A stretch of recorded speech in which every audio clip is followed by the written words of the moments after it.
Na koji način najjednostavnije možemo provjeriti klijavost? Ovdje je primjer jedne petrijevke, dakle staklene posude u koju se jednostavno može staviti kuhinski ručnik natopljen vodom i na taj kuhinski ručnik, ja ću sad pokazati primjer s ovim krupnijim sjemenom, ali naravno tako ide sa sitnijim sjemenem, se postave sjemenke.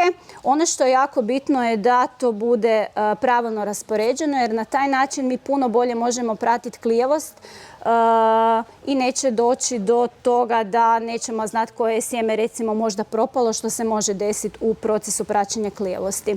Najčešće stane negdje 20-ak sjemenki, ovisno naravno o biljnoj vrsti koliko su sjemenke velike, i redovito moramo zalijevati da bi sjemenka imala dovoljno vlažnosti da bi mogla niknuti.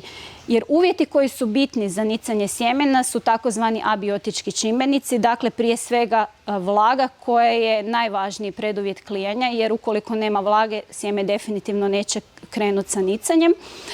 Nakon toga svjetlo i toplina. Dobro bi bilo kada bi se ta petrijevka ili bilo koja druga posuda koju koristimo na neki način zatvorila, da se čuva vlaga i da ne dođe do isušivanja. Jer ukoliko dođe do isušivanja možda ćemo imati krivi zaključak da sjeme nije klijavo, a u biti samo nije imalo dovoljno vlage da krene s nicanjem. U ovoj fazi kada ispitujemo klijavost naravno nije potrebno supstrat.